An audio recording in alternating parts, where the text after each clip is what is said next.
കോഴിക്കോട് പന്തീരങ്കാവ് മുതുവനത്തറയിൽ തെരുവ് നായയുടെ ആക്രമണത്തിൽ 3 പേർക്ക് ഗുരുതര പരിക്ക്. രാധ, ചന്ദ്രൻ, രമണി എന്നിവർക്കാണ് നായയുടെ കടിയേറ്റത്. പ്രദേശത്തെ വളർത്തുമൃഗങ്ങളെയും നായ ആക്രമിച്ചു. ദൃശ്യ പുതിയടത്തുണ്ട് വിശദാംശങ്ങൾ നൽകാനായി. ദൃശ്യ, ഈ തെരുവുനായകളെ നിയന്ത്രിക്കാൻ ഒരു ഭാഗത്ത് സംസ്ഥാന സർക്കാർ സജീവമായി ഇടപെടുന്ന ദിനം തന്നെയാണ്, അത്തരത്തിലുള്ള തീരുമാനമെടുത്തപ്പോൾ തന്നെയാണ് തെരുവുനായ ശല്യം രൂക്ഷമായി തുടരുന്നത്. ഇവരുടെ പരിക്ക് എങ്ങനെയുണ്ട്? എങ്ങനെയാണ് ഇവർക്ക് കടിയേറ്റത്?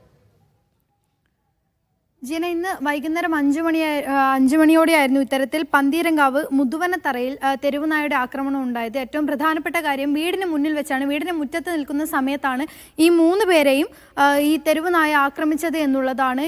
രാധ, ചന്ദ്രൻ, രമണി എന്നിവരെയാണ് തെരുവുനായ ആക്രമിച്ചത്. ഈ 3 പേർക്കും ഗുരുതരമായ പരിക്കേറ്റിട്ടുണ്ട്. അതായത് കാലിനും കൈക്കും കഴുത്തിനും തലയ്ക്കുമടക്കം ഗുരുതരമായ പരിക്കാണ് ഏറ്റിട്ടുള്ളത്. ഇത് കൂടാതെ തന്നെ ഇവരെ കോഴിക്കോട് മെഡിക്കൽ കോളേജ്, ഗുരുതരമായി പരിക്കേറ്റതാണ് കോഴിക്കോട് മെഡിക്കൽ കോളേജ് ആശുപത്രിയിൽ ഇപ്പോൾ പ്രവേശിപ്പിച്ചിരിക്കുകയാണ്. വൈകുന്നേരം 5 മണിയോടെയായിരുന്നു ഈ ആക്രമണം നടന്നത്. ഈ പ്രദേശവാസികൾ ഓടിക്കൂടിയാണ് ഈ തെരുവുനായയെ തല്ലിക്കൊന്നത്. ഇത് കൂടാതെ തന്നെ ഈ പ്രദേശത്തുണ്ടായിരുന്ന, സമീപത്തുണ്ടായിരുന്ന പശുവിനെയും ആടിനെയും ഒക്കെ ആക്രമിച്ചിട്ടുണ്ട് തെരുവുനായ. തുടർന്ന് സമീപവാസികൾ ഇടപെട്ട് ഇതിനെ ഇവിടെ നിന്ന് തല്ലിക്കൊല്ലുകയായിരുന്നു.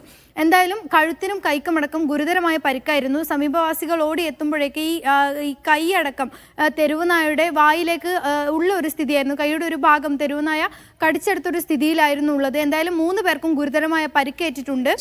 3 പേരെയും കോഴിക്കോട് മെഡിക്കൽ കോളേജ് ആശുപത്രിയിൽ പ്രവേശിപ്പിച്ചു. ശരി, ദൃശ്യ പുതിയടത്താണ് വിവരങ്ങൾ നൽകിയത്.